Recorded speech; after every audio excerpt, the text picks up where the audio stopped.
राधा वल्लभ श्री हरिवंश, राधा वल्लभ श्री हरिवंश, वृंदावनेश्वरी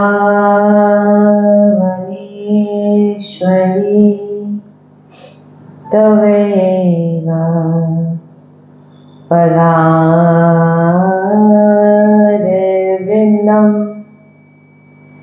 प्रेमामृतेका मकरन्धरशोभपूर्णं हृत्तर्पितं मधुपते स्मरतापमोग्र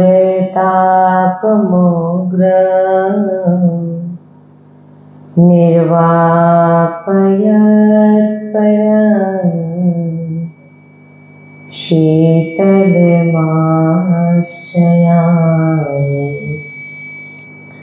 रसघनमोहनमूर्तिं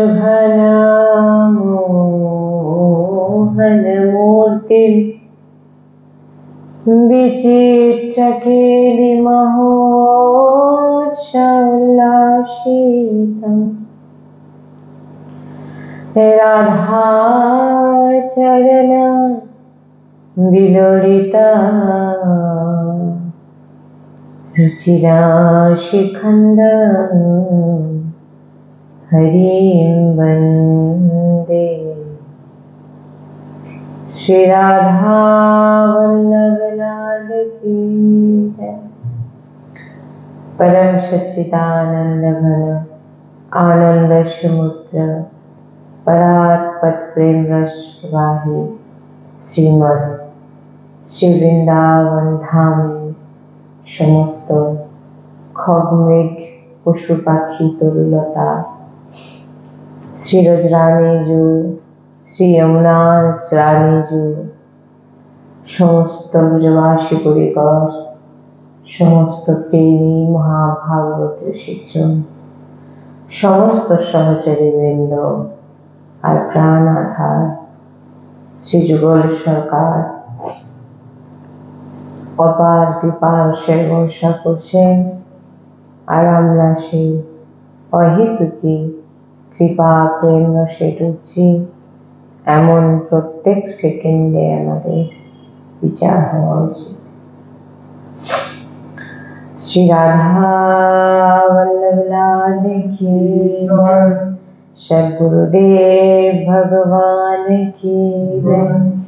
वृंदावन बरसाना धाम की जय। महाप्रभु श्री हरिवंश चंद्र महाराज की जय। समस्त सहचरी वृंद की जय। जय जय श्री राधेश्याम, जय जय श्री राधेश्याम, जय जय श्री राधेश्याम, जय जय नवनिवृत्त कुंज विलासी श्री राधा वल्लभ लाल की जय। श्री हरिवंश।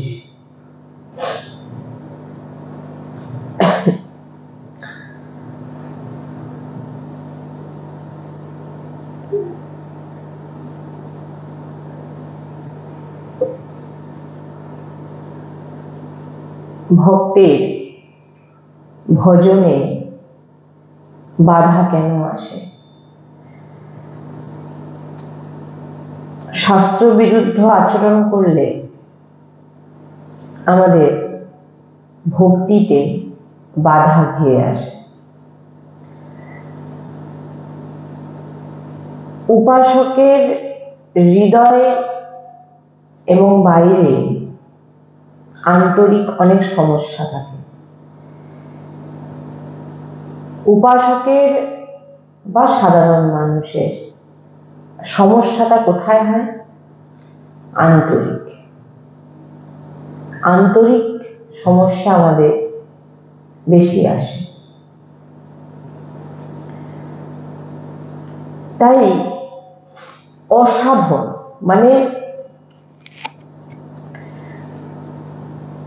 শাস্ত্র যে জিনিসকে নিষেধ করেছে, যদি এমন শাস্ত্র বিরুদ্ধ কোনো আচরণ যদি আমাদের না আসে, তাহলে আমাদের কোনো সমস্যা, আন্তরিক হোক বাইরের সমস্যা, আপনার ভজনে বাধা মনে হবে না। যদি সাধনাতে বাধা আসছে মনে হচ্ছে, ভক্তিতে বাধা আসছে মনে হচ্ছে, তাহলে জানতে হবে কিছু শাস্ত্র বিরুদ্ধ, যেটা শাস্ত্র নিষেধ করেছে, সেই আচরণ আমাদের দ্বারা হচ্ছে, যার জন্য আমাদের ভজনে বাধা আসে। কারণ কেউ যদি ভগবত প্রাপ্তি করতে চায়, তাকে কেউ আটকাতে পারে না।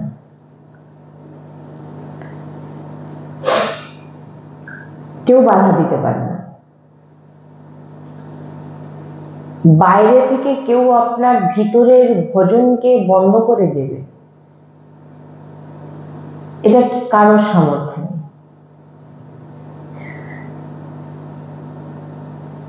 যেমন ধরুন, আমরা এখানে ভজনে বসে আছি, চারধারে বক্স বাজছে, বিভিন্ন কোলাহল হচ্ছে, তখন সাধকের মনে কি হয়? অন্তর্মুখী হয়ে দেখতে হবে যে তখন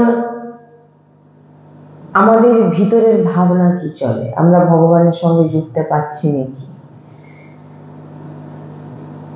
যিনারা উত্তম উপাসক হন, তিনাদের হাজারো ঢোল বাজুক, কোলাহলের মধ্যেও তাদের কিন্তু কোনো অসুবিধা হয় না। কেন? কারণ প্রথম তো অভ্যাস, এমন অভ্যাস করতে হবে, নিজেকে তৈরি করতে হবে, আর শাস্ত্র বিরুদ্ধ আচরণ যেন না হয়। যেমন শাস্ত্র বিরুদ্ধ আচরণ কি কি? প্রথম গুরুজি বলেছেন নিজেদের দিনচর্চাকে ঠিকঠাক রাখতে। নিজের যে দিনচর্চা, এটাকে আপনাকে দেখতে হবে। উপাসকের প্রথম যেটা,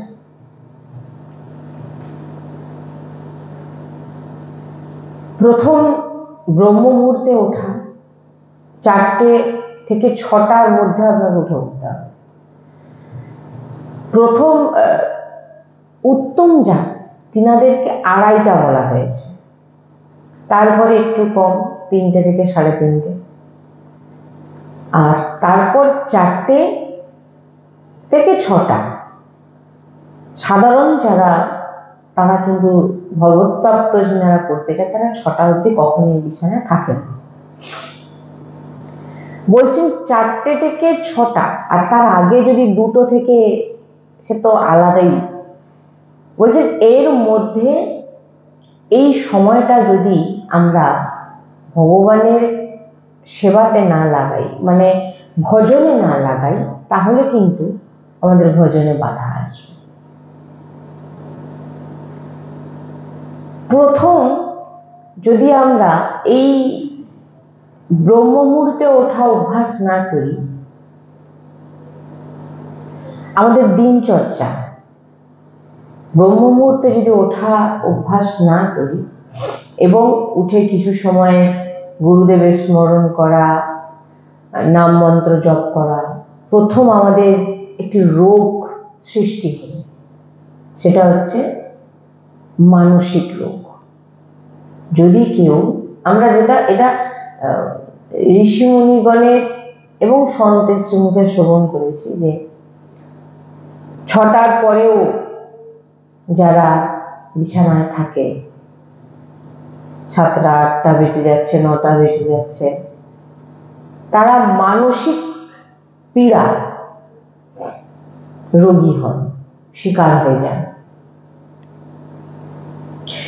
এবং তাদের জীবনে খিটখিটে ভাব, কোনো জিনিসে মন না লাগা, যে সাংসারিক জিনিসে মন লাগাতে পারে না, সে ভজনে কি করে মন লাগাবে ভগবানের? বুঝতে পারছেন?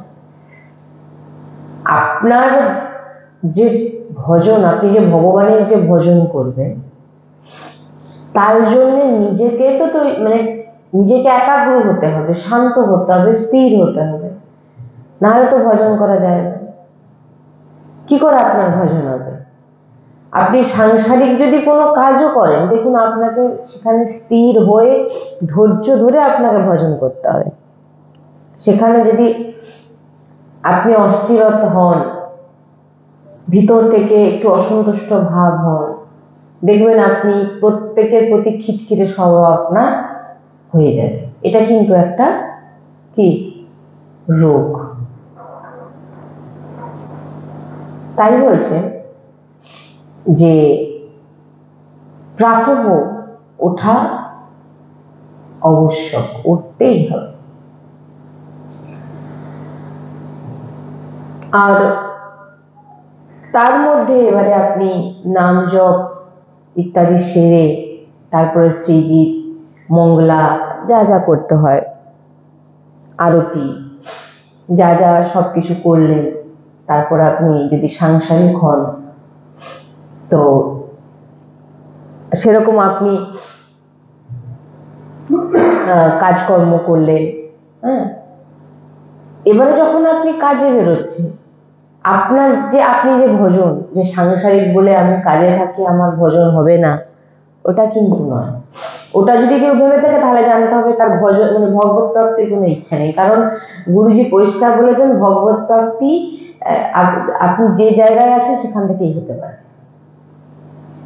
হ্যাঁ, তাই বলছেন যে এবার আপনি যখন কাজে বেরোচ্ছেন তখন এবার আপনাকে কি ভাবনা রাখতে হবে যে আমি কাজে বেরোচ্ছি, আমি অফিসে যাচ্ছি, যে যে যে কর্মে যে কর্ম এসে করুক না কেন, এটা আমি কার জন্য করছি? আমি আমার শ্রীজির জন্য। এটা ভাববেন না যে আমি আমার ঘরের বাড়ির সদস্যদের জন্য করছি, আমার বাড়ির, আমার স্ত্রী, আমার পুত্র কন্যা, বাবা মা, আমার ভাবনা কেউ আমার নয়, সব শ্রীজির। এটা উপাসকের মনে আসে, আর এটাই হচ্ছে ভজন। এবারে আপনি যখন ডিউটি যাচ্ছেন, কাজ করছেন, যে যেভাবেই কাজ করুক না কেন, প্রত্যেকটা কাজের মধ্যে মধ্যে যতটা সময় আমরা মনে রাখতে পারি লাডলির নাম রাধা রাধা, সময়ে সময়ে মনে করা, চিন্তা করা এবং নিজের কাজ করা, সারাদিন আপনার ভজন হয়ে যাচ্ছে। এবং সন্ধ্যাবেলা যখন আপনি বাড়ি ফিরলেন, শ্রীজির কাছে সারাদিন যা করেছেন, শ্রীজি যা কিছু করেছি সব আপনার চরণে অর্পিত, আপনার জন্য। এটা আপনি সারাদিন যা করেছেন সেটা সবই কি হয়ে গেল? ভজন। ভজন এটা নেই যে সারাদিন আপনাকে বসে থাকতে হবে। আচ্ছা, আর আরেকটি জিনিস উপাসকদের শাস্ত্র বিরুদ্ধ যেটা, সেটা হচ্ছে ভোজন। আপনি যদি শুদ্ধতায় আহার না করেন, শুদ্ধতা বলতে দেখুন এখন কোনো কিছুই যদি দেখেন, কোনো কিছুই শুদ্ধতার মধ্যে নেই। আপনি কোথা থেকে কি যতটা আপনি দেখবেন যে শুদ্ধতা বলতে গেলে যে কোনটা প্রকৃত শুদ্ধ সেটা আমরা বুঝতে পারছি না। জলটাও হয়তো শুদ্ধ না, যেটা আমরা পাচ্ছি দোকান থেকে কিনে জল পাচ্ছি, গুরুজি বলে জলটাও শুদ্ধ নয়। তাহলে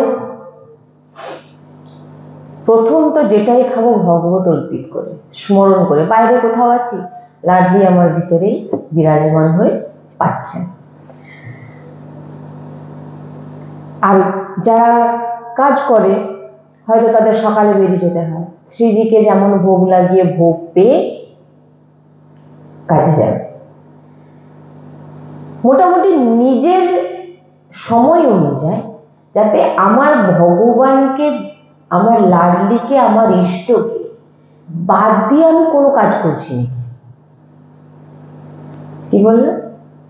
আমি যেটা করছি কার জন্য করছি, এইটা যে মাথায় রেখে দিয়েছে তার ভজন হচ্ছে। বলছেন যে যখন আমরা কারোর সঙ্গে বার্তালাপ করি, প্রথম কথা শুরুতে রাধে রাধে কথা বলছেন, মাঝখানে একবার রাধে রাধে, এবং কথার বিশ্রাম হয়ে গেল, কারণ সাংসারিক ব্যক্তি মানে আপনাকে 5 জনের সঙ্গে কথা বলতে হচ্ছে, আর বলতেও হবে। এই নয় যে আমি কারোর সঙ্গে কথা বলবো না, ঘরে চুপচাপ বসে থাকবো, এটা নয়, আপনাকে কথাও বলতে হবে, কিন্তু আপনি আপনার কাজ করবেন এবং কথা শেষে আস্তে আস্তে রাধে রাধে।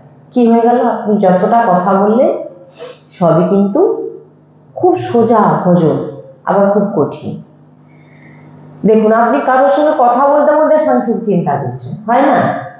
আপনি কথা বলছেন ওর সঙ্গে, কেমন আছো, ভালো আছি, ঘরে অমুক তমুক, কিন্তু দেখুন তার ভিতরে চিন্তা কিন্তু আমাকে এইখানে যেতে হবে, বারবার ঘড়ি দেখছেন, কিন্তু সামনের ব্যক্তির সঙ্গে কথা বলছেন, কিন্তু এদিকে ঘড়িটাও দেখছেন আমার অমুক জায়গায় যেতে হবে, আমার দেরি হয়ে যাচ্ছে, হয় কি হয় না? সেই রকম যিনি ভক্ত হন, উপাসক হন, খুব চতুর হন, তিনি কি করেন?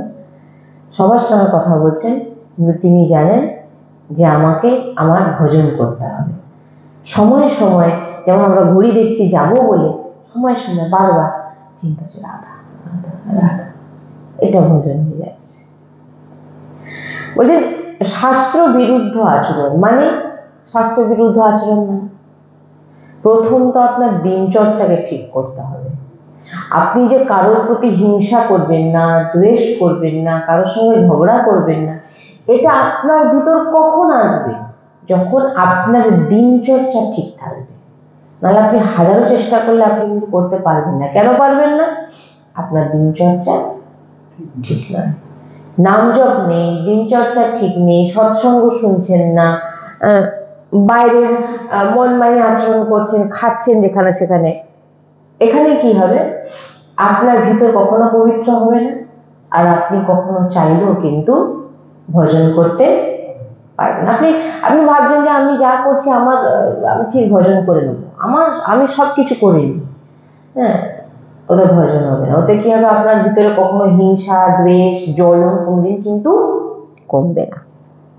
তাই বলছেন যে যেমন সাধককে বাইরে থেকে কেউ কখনো তার ভজনকে কিন্তু বন্ধ করতে পারে না। যেমন কারোর ভিতরে চিন্তাকে কেউ বন্ধ করতে পারে? এত লোক বলছে তুমি চিন্তা করো না, ডিপ্রেশনে চলে যাচ্ছ, তোমার রোগ হয়ে যাচ্ছে, অমুক তমুক। যতক্ষণ না আপনি নিজে থেকে চাইবেন যে আমি চিন্তা থেকে বেরোবো, ততক্ষণ আপনি কিন্তু এই চিন্তা থেকে বেরোতে পারবেন না।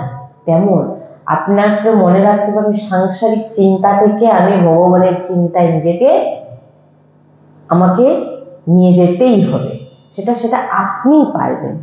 ভগবান তো বলছেন, শাস্ত্র দিয়েছেন, সন্ত দিয়েছেন, ভগবানের পার্শ্বদে পাঠিয়ে দিচ্ছেন।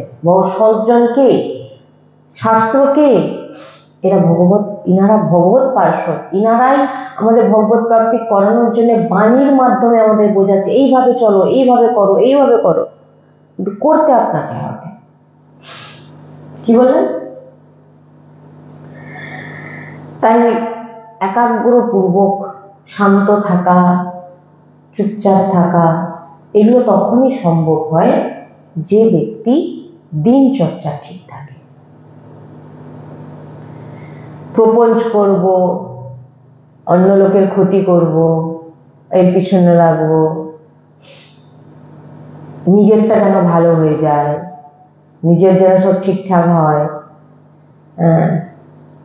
যা মনে আসবে তাই খাবো, তো কখনো সে যতই 56 ভোগ লাগাক মন্দিরে গিয়ে, এ কথাটা আমি বারবার বলেছি, 56 ভোগ লাগা আর প্রত্যেকদিন মন্দিরে প্রণাম করতে যাক, তার কিন্তু কখনোই সে ভজনে মন লাগাতে পারবেও না, আর সে ভজন কি জিনিস বুঝতে পারবেও না। তাই জন্য নিজেকে একাগ্র করার জন্য, নিজেকে ভগবত প্রাপ্তি করার জন্য, নিজেকে তৈরি করার জন্য আপনার দিনচর্চাকে ঠিক রাখতে হবে। একটা সময় করতে হবে যে সময়টা শুধু সৎসঙ্গ, আপনি সারাদিন যা কিছু করুন, একটা সময় আপনাকে বার করতে হবে যে সময়টা আমি সৎসঙ্গ শুনবো। নাম জপের কোনো সময় নেই, নাম জপ নিরন্তর চলবে, যখন মন আসবে তখনই নাম নাম নাম। আর সাধু সন্ত ভক্ত সঙ্গ, ভক্ত সঙ্গ না করে আজও পর্যন্ত কেউ ভগবত প্রাপ্তি করতে পারেনি, আজও পর্যন্ত পারেনি। হ্যাঁ, ভক্ত সঙ্গ করতে হবে। যে কোনো একটি সংস্থা, ধরুন যে কোনো একটি ধাম বলুন, বা যেখানে ভক্তরা একত্রিত হয়, ভক্তজন আসেন, ভক্তজন বসেন, সেই জায়গায় যে কোনো এমন একটি জায়গা যেখানে প্রত্যেকটা সময় ভজন হচ্ছে, কি বলছি, সেই জায়গার মহিমা আছে, যেখানে ঢুকলেই আপনাকে ভগবতের নাম করতেই হবে। কি বলছি, যেখানে আসলে আপনার ভিতর থেকে আপনি না চাইতেও নাম বেরোবে, এমন জায়গাকে বেছে নিতে হবে, যেখানে আপনাকে যুক্ত থাকতে হবে, সাধু সঙ্গ করতে হবে, সৎসঙ্গ শুনতে হবে। আর ভক্ত সঙ্গ কেন করতে বলা হচ্ছে দিন চর্চার মধ্যে, এটাও বলছি। কেন ভক্ত সঙ্গ করতে বলেছে? ভক্ত সঙ্গ যদি না করেন, আপনি আপনার দোষ কখনো আপনি বুঝতে পারবেন না। ভক্তির জন্য একটা জিনিস, ভাগবত এই শ্লোক আছে মাহাত্ম্যে, না দ্রব্য দিয়ে, না কোনো যজ্ঞ, না কোনো তপ দিয়ে, দ্রব্য যজ্ঞ, তপ যজ্ঞ, যোগ যজ্ঞ, তারপরে বলছেন যে জ্ঞান যজ্ঞ, এই সমস্ত কিছু করেও, স্বাধ্যায় মানে গ্রন্থ পড়েও আপনি কোনোদিন ভগবত প্রাপ্তি করতে পারবেন। দ্রব্য মানে ভগবানকে ভালো ভালো জিনিস দিয়ে, ভগবানকে আজকে আমি পুরো ভগবানের সাজ আমি দেব, ভগবানকে সাজিয়ে দিলেন, নিজের ঢিন্ডোরা পিটছেন, আমি ভগবানকে আজকে পুরো শৃঙ্গার আমার হয়ে গেল, আপনার ব্যান্ড বেজে গেল। কেন না, আপনার ভিতরে কি আছে? এই জন্য বলছেন যে নিষ্কামতা আপনি পাবেনও মানে খুবই কম। তাই বলছেন যে দ্রব্য দিয়ে, যোগ, তপস্যা, স্বাধ্যায় করে, একা একা শাস্ত্র পড়ে আপনি কখনো ভগবত প্রাপ্তি, গুরু প্রদত্ত, গুরু আপনাকে বলে দেবে কোনটা পড়তে হবে। তাহলে এত মেডিসিন আছে, দেখুন কোনো ওষুধ দোকানে যখন যাবেন না, অনেক মেডিসিন দেখতে পাবেন, আপনি যেটা সেটা তো খেতে পারবেন না, তার জন্য আপনার প্রেসক্রিপশন চাই ডাক্তার, রোগ অনুযায়ী ডাক্তার বলে দেবে, আপনি সেই অনুযায়ী ওষুধ আপনাকে ওষুধ দোকান থেকে বলে দেবে, আপনি সেই ওষুধ খেলে আপনি সুস্থ হবেন। ভব রোগের ওষুধ শুধু গুরুদেবের কাছে আছে, গুরুদেব আপনাকে বলে দেবে কি নাম জপ করতে হবে আর কি গ্রন্থ স্বাধ্যায় করতে হবে। হ্যাঁ, নাহলে এত উপনিষদ আছে, গ্রন্থ আছে, শাস্ত্র আছে, যে আপনি কখনো পড়ে আপনি গোলমাল কিছু বুঝতে পারবেন না।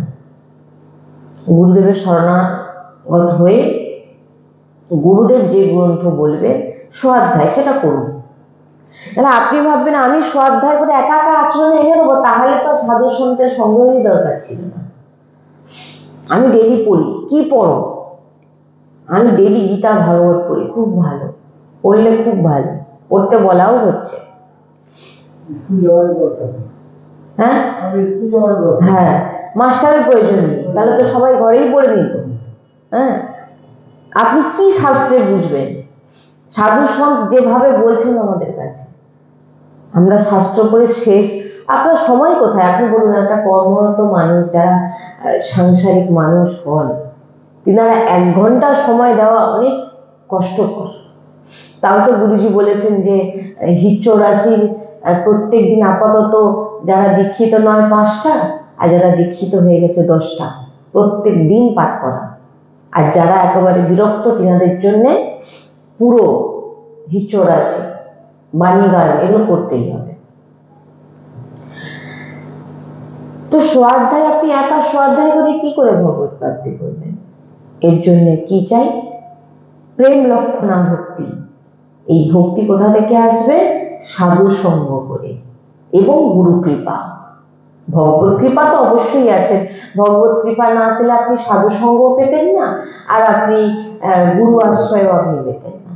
তো ভগবত কৃপা প্রথম হওয়া হলেই তারপরেই ব্যক্তি সদ্গুরুর চরণাশ্রিত হতে পারে, আর সদ্গুরুর চরণাশ্রিত হয়ে গেলে সে তার সামনে সে সৎসঙ্গ পাবে, তার সব রাস্তা খুলে যায়।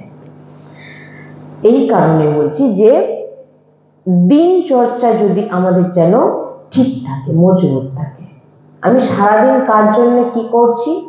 সারাদিন আমি লাভের জন্য করছি, গুরুজির বলা কথা অনুযায়ী তিনি যা যা বলেছেন সে অনুযায়ী যেন আমরা চলতে পারি। আর ভগবত প্রাপ্তির জন্য হচ্ছে প্রেম লক্ষণা ভক্তি, ভগবানকে শুধু প্রেমে পাওয়া যায়, যেটা একেবারে গুপ্ত। আজই আমি বাচ্চাগুলোকে ভাগবতে পড়াচ্ছিলাম যে যতই যা কিছু করে নিক, ভগবানকে যত যা কিছু অর্পিত করুক না কেন, যদি তার মধ্যে প্রেম না থাকে, সাবরির মতো যদি ব্যয় কুল টক কুলকে তিনি নিজে চেখে চেখে পাওয়াচ্ছেন, শ্রীরাম আনন্দে পাচ্ছে, বিদুরানী কলার ছাল পাওয়াচ্ছেন, দ্বারকাধীশ আনন্দে পাচ্ছে। এটা কখন? যখন প্রেম লক্ষণা ভক্তি আপনার হৃদয় প্রকট হয়। আর এটা গুপ্ত, এটা কেউ জানে না। আর না জানার জন্য কি হয়, আমাদের মনের সূক্ষ্ম রূপে অহংকার বড় হতে থাকে,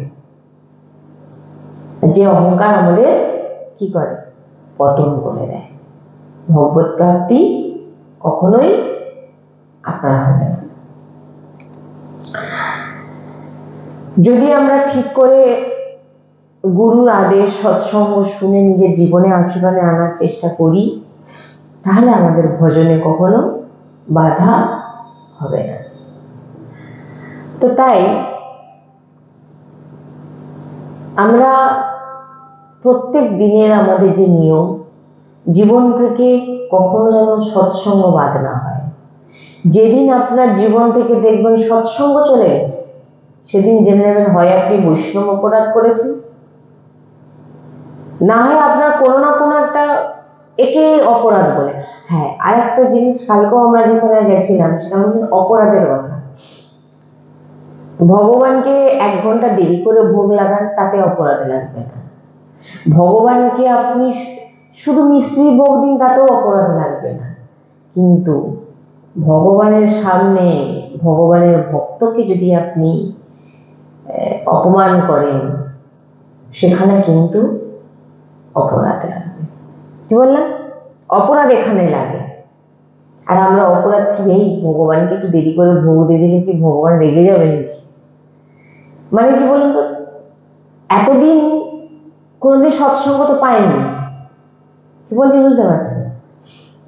সৎসঙ্গ না পাওয়ার জন্য কি হয়েছে, তারা ভগবানের স্বরূপকে একটা ভয়ঙ্কর ভেবে রেখেছে। ভগবান আমার ক্ষতি করবে, ভগবান কোনোদিন কারোর ক্ষতি করে এরকম এসে বলেছে, আমি ওইটা ওইখানে পুজো দিইনি বলে আমার এই ক্ষতিটা হয়ে গেছে। কে করেছে? ভগবান করেছে। হয়তো তুমি তোমার কর্মের ফলে তোমার ক্ষতি হচ্ছে, ভগবান তোমার কোনোদিন ক্ষতি করে না। আমি কালকেও বললাম না যে নরকেও যে ভগবান আপনার পাঠায়, আপনাকে পাঠাচ্ছে আপনার কল্যাণের জন্য। নরকে পাঠাচ্ছে, নরকের ভগবান করার কি দরকার ছিল?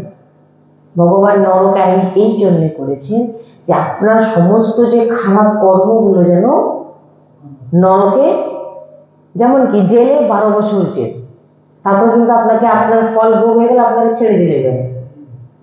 নরকও সেই জায়গা যেখানে আপনাকে শোধন করা হয়, শুদ্ধ বানানো হয়, আপনার পাপ নষ্ট করে দেওয়া হয়। আমরা নরককে একটা ভয় চোখে দেখি, আর স্বর্গকে ভাবি খুব ভালো। কি বুঝতে পারছেন? তাই ভগবান আমাদের কোনোদিনও কোনো খারাপ করতে পারে না। এটা সময় মাথায় রাখবেন যে আমার যদি বিপদ হয়, ভক্তের কথা বলছি, ভক্ত যদি ভাবে আমার বিপদ, সে ভগবানের আশ্রিত, তার বিপদ আসছে, সবার আগে বিপদ ভগবানের সামনে হয়ে আমাদের কাছে আসবে। কি বললাম? আর যে ভক্ত নয় তাকে ডাইরেক্ট, কোনো সামনে কেউ নেই তার। আর ভক্তের সামনে কিন্তু ভগবান বিরাজমান। বিশাল পাহাড়ের মতো পাপ করে আছি আমরা, অনেক ভোগের ব্যাপার আছে, কিন্তু সেটা ভগবানকে স্পর্শ হয়ে আসছে, সেটা আশীর্বাদ হয়ে যাচ্ছে। কর্মফল ভগবান ভোগ করেছে, কিন্তু তার পিছনে আপনার দেখুন কিছু না কিছু, দুদিন পর আপনি বুঝতে পারবেন যে এটা আমার কল্যাণ হয়েছিল, এটা আমার হয়েছে। তখন হয়তো আমার খারাপ লাগছিল, কেন ভগবান আমার সঙ্গে এরকম করলেন, কিন্তু আজকে আমি বুঝতে পারছি যে আমার সঙ্গে যেটাই হয়েছে সেটা ভগবান আমার ভালোর জন্যই করেছে।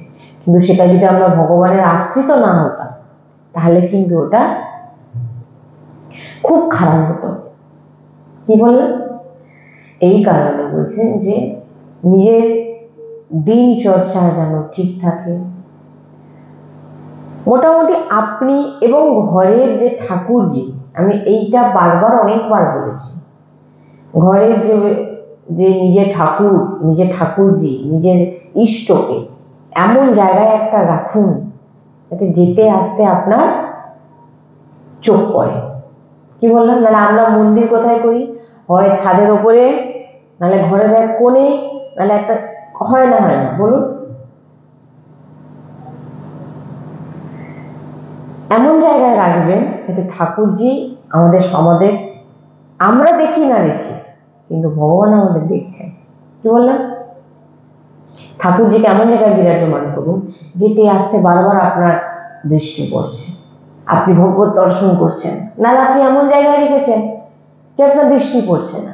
অনেকে বলে একটি রুমের মধ্যে আমার ইষ্ট বিরাজমান এবং আমরাও থাকি, পরিবার, সহপরিবার।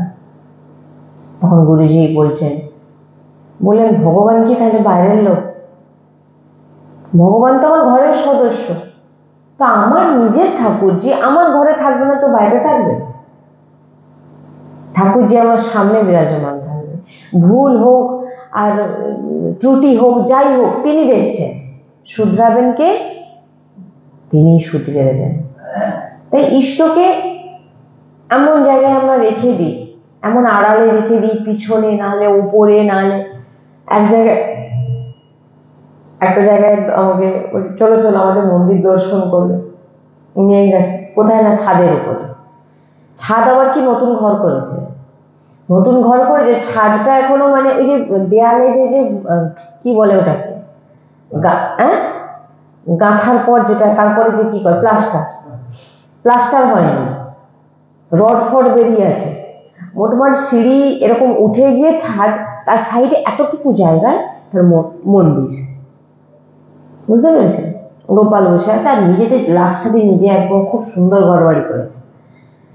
গোপাল উপরে একা বসে আছে আর জ্বলছে কি ছোট্ট এইটুকু একটা নাইট বাল্ব।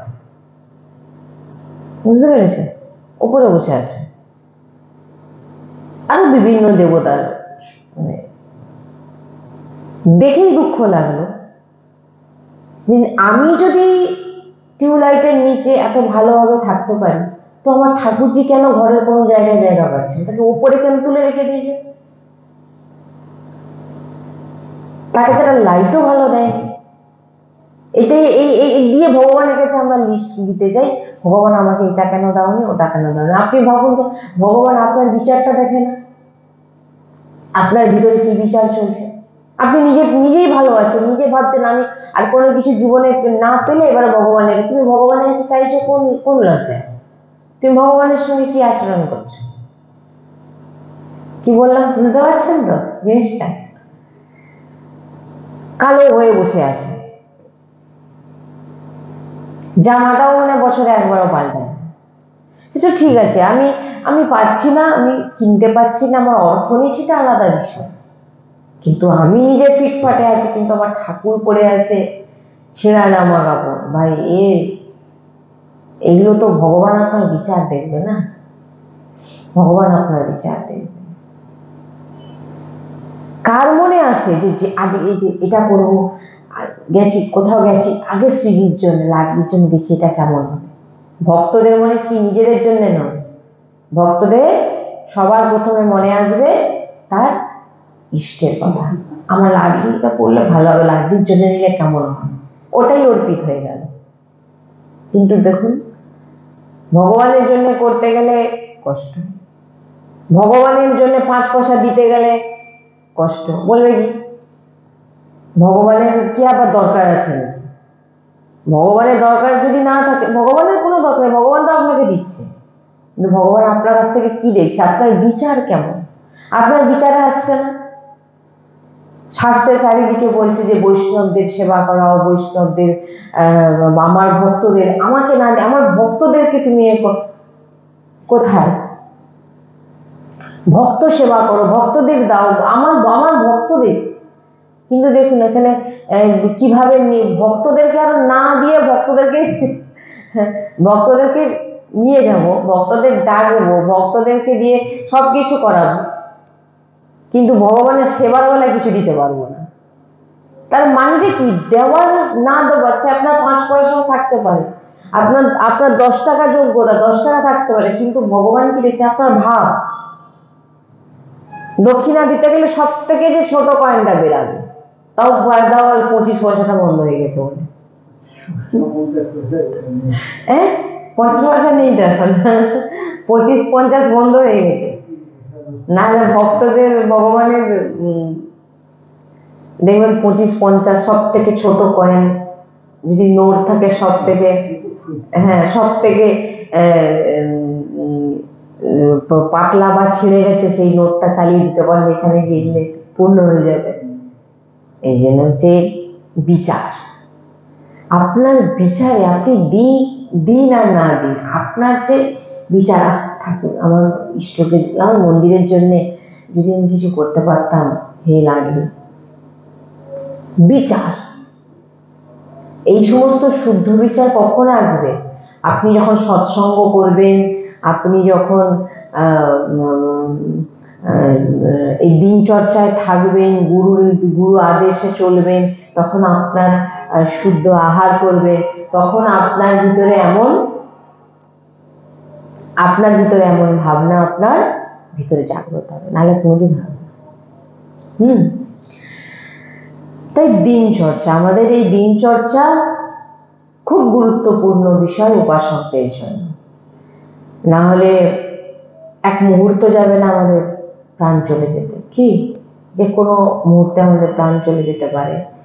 তো যতটা সময় শ্রীজি দর্শন করতে দেখবেন, এমন জায়গায় শ্রী বিগ্রহকে রাখবেন, বা চিত্রপট হোক বা নাম হোক, যাতে যেতে আসতে আপনার চোখ পড়ছে। কে জানে না, দেখতে দেখতে হয়তো ছট করে আমার মৃত্যু হয়ে গেল, তখন কিন্তু আমার গতি কিন্তু ভগবত প্রাপ্তি হবে। হ্যাঁ, তাই চেষ্টা করবেন যাতে ভগবত দর্শন, ভগবত, এই জন্যই বলা হয় যে নাম দর্শন করো, নাম অক্ষরকে দর্শন করার চেষ্টা করো। এর অনেক মহিমা আছে। নেত্র বন্ধ করে নাম দর্শন করা, তাকিয়ে তাকিয়ে ভগবতের নাম দর্শন করা, এর মহিমা অনেক আছে।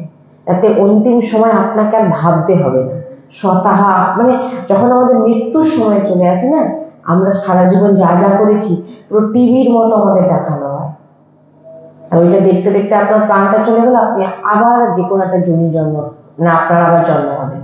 আর যদি আপনি সারা জীবন ভগবতের নাম উচ্চারণ করেন, অন্তিম সময় দেখবেন আপনার সামনে রাধাই ভাসবে। তাই নিজের দিনচর্চাকে ঠিক করুন, নিজের দিনচর্চা যাতে শাস্ত্র বিরুদ্ধ যেন না হয়, এবং আহারে, ভোজনে, ওই যে বললাম না যে নিরামিষ খাই, আমি নিরামিষ খাই, আমি প্রসাদ তো পাই না। যদি আপনি প্রসাদ না পান, তাহলে তো আপনি পাপই খাচ্ছেন। কেন? ওটা ভগবত অর্পিত হচ্ছে না। ভাবুন, এটা ভগবান গীতাতেও বলেছে, আমাকে না দিয়ে যে বস্তু পাবে সেটা কি গ্রহণ করছে? সে পাপ গ্রহণ করছে। তাহলে আমি যেটাই পাবো ভগবত অর্পিত করে। আমার পরিবেশ নেই, তার বিষয় আলাদা বিষয় আছে, যে আমার ঘরের পরিবেশ খারাপ, তাহলে নাম জপ করো, স্মরণ করো, ভিতরে রাধা বল্লভ জি বিরাজমান, আমি তিনাকে অর্পিত করে আমি প্রসাদ পাচ্ছি, সেটা আলাদা। কিন্তু আমার পরিবেশ আছে, তবু আমি দিচ্ছি না, সেটা আলাদা। তাই চেষ্টা করতে হবে ভগবত অর্পিত করে যেন আমরা সেই প্রসাদ গ্রহণ করি। আর রজ লাগাই সারাদিনে, আপাতত ব্রজ রজ যেন আমাদের মস্তকে থাকে। এই ব্রজ রজ আমাদের কি করবে? প্রিয়া প্রিয়তমের প্রতি প্রেমকে আরো দৃঢ় করবে, আরো মজবুত করবে। যদি কোনো স্টুডেন্ট হয় তারা শুকনো রজ লাগাবে, শুকনো রজকে লাগিয়ে নিলে কপালে দেখা যাচ্ছে না কিন্তু রজ লাগানো আছে।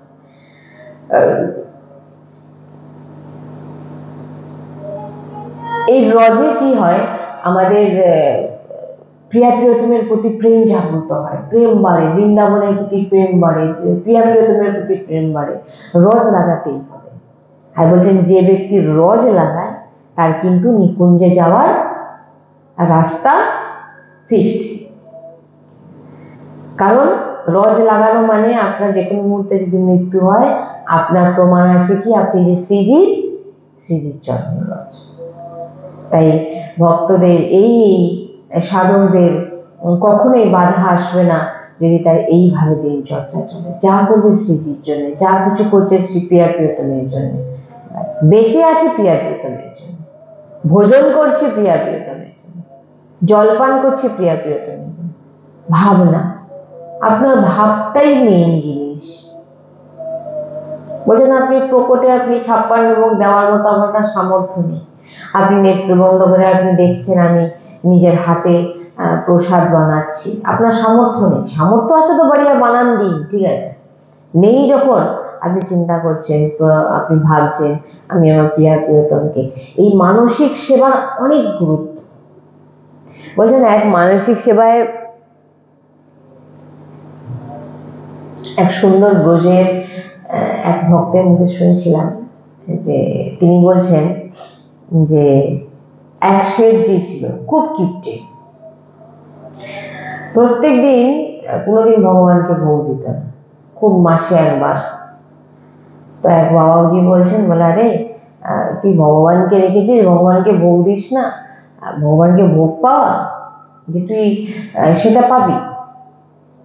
বলছে না না, অত আমার পয়সা নেই, প্রত্যেকদিন ভাব বিভিন্ন রকম খাওয়া আমি দিতে পারবো না। ঠিক আছে, তুই তাহলে মানসিক দে, প্রত্যেকদিন তুই একটা সময় করে নে, ওই সময় চিন্তা কর, যে চিন্তা করে তুই ওই সময় মানসিক ভাবে চিন্তা করে তুই প্রভুকে ভোগ দেখা। তো শেঠজি বলছেন তাহলে তো ঠিক আছে, আমার টাকাও বেঁচে যাবে আর মানসিক মানে ডবল ফল পাবো, কারণ ভিতর থেকে যে জিনিসটা হয় সেটা তার ডবল। তাহলে আপনারা করবেন না যে সামর্থ্য আছে ভগবানকে দেবো না, ওটা নয়।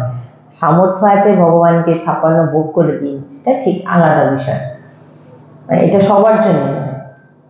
তো শেঠজি এখন বলেছে, শেঠজি এখন কি বলছেন, আজকে কি ঠাকুরকে আমার ঠাকুরজিকে দেবো না ক্ষীর করে দিই। ক্ষীর বানাচ্ছে, দুধ দিলেন, চাল দিলেন, দুধটা আবার বললেন না দুধটা তো মোটা দেওয়া যাবে না। এটা কিসে করছে? মানসিক চিন্তায় তিনি ক্ষীর বানাচ্ছে। দুধটা তো মোটা দেওয়া যাবে না, জল ঢেলে দিলেন একটু, দিয়ে ফোটাচ্ছেন, চাল দিলেন, তারপরে যখন চিনি দিতে যাবে এতটা মিষ্টি ঠাকুরজিকে, কিপটে তো, কিপটের স্বভাব যেমন হয়, 2 চামচ চিনি দিচ্ছে বলে আর একটা দেবো কি দেবো না এরকম করছেন, তখন ঠাকুরজি স্বয়ং মানে তার দেখুন মানসিক স্বয়ং প্রকট হয়ে গেছেন মানসিক, বলে চিনিটা কি তোর বাবা নিয়ে এসছে নাকি, চিনিটা কার দে। মানে কিপটে, মানে মানসিক যে সেবা এর অনেক গুরুত্ব, মানে মহিমা আছে। মানসিক সেবায় প্রবেশ কখন হয়? যখন আমার আপনার এই সমস্ত জিনিস পাক্কা হয়ে যাবে, তখন আপনার মানসিক সেবা আপনার, নাহলে আপনি মানসিক সেবা বেশক্ষণ বসতেও পারবেন। ভগবান স্বয়ং মানে মানসিক ভাবে প্রকট হয়ে গিয়ে বলে দেয় মানে এটা আমি শুনেছিলাম একবার, তো চিনিটা কি তোর বাবা এনে দিয়েছে নাকি, তুই ভোগে কেন চিনি, তুই তো মানসিক ভাবে সেবা করছিস, তুই এখানে কীর্তন করছিস কেন? এটাই বোঝাতে চাইছি যে ভগবানের সেবা যখন করবেন, ভগবানের মানসিকও যদি করেন, মানসিক বসে বসে চিন্তা করছেন প্রভুর সেবা করছি, প্রভুকে আজকে পঞ্চামৃত দেশ অভিষেক করছি, প্রভুকে আজকে আমি বিভিন্ন রকম 56 ভোগ বানিয়ে পাওয়াচ্ছি, মানসিক সেবা। দেখুন না, আপনি একটু বসতেন ধীরভাবে, আপনি বসতেই পারবেন। সেবা করবেন কিভাবে? মানসিক যে সেবা করবেন তার জন্য তো স্থির হয়ে বসে থাকতে হবে আপনাকে, সেটাই আপনি বুঝতে পারবেন। আপনার মন তো চঞ্চল, আর সেটার জন্য আপনার দিনচর্চার প্রয়োজন আছে। সাধু সন্ত সারাদিন বসে আছে, দেখবেন কি করে বসে থাকেন, তাদের অভ্যাস। সারাদিন বসে আছেন, তিনারা পুরো পূর্ণরূপে সেবা করছেন প্রভুর, কেউ বলবে দেখলে? তাই নিজেকে একাগ্র চিত্ত, যত আমরা একাগ্র হতে পারবো তত আমাদের ভজন বাড়বে। নাহলে বাইরের ক্রিয়ায় ব্যস্ত থাকবো, আমাদের আন্তরিক কখনো পবিত্র হবে না। আর আন্তরিক পবিত্র না হলে যা সারা জীবন যা চিন্তন করব, অন্তিম সময় তাই আসবে, আর আমাদের সেই গতিও হবে। আর ভালো ভালো যা ক্রিয়া করেছেন বাইরে দিয়ে, তার ফল আপনি পূর্ণ আপনার অর্জন হবে, আপনাকে স্বর্গে পাঠানো হবে, কিছুদিন ভোগ করানো হবে, আবার মৃত্যুলোকে আপনার জন্ম হবে। তাই উপাসকদের চাই যে আমরা যেন দিনচর্চাকে আমরা ঠিক রাখি, শাস্ত্র বিরুদ্ধ যেন আমরা আচরণ না করি। রাধা বল্লভ লাল কি জয়, শ্রী হরি বংশ।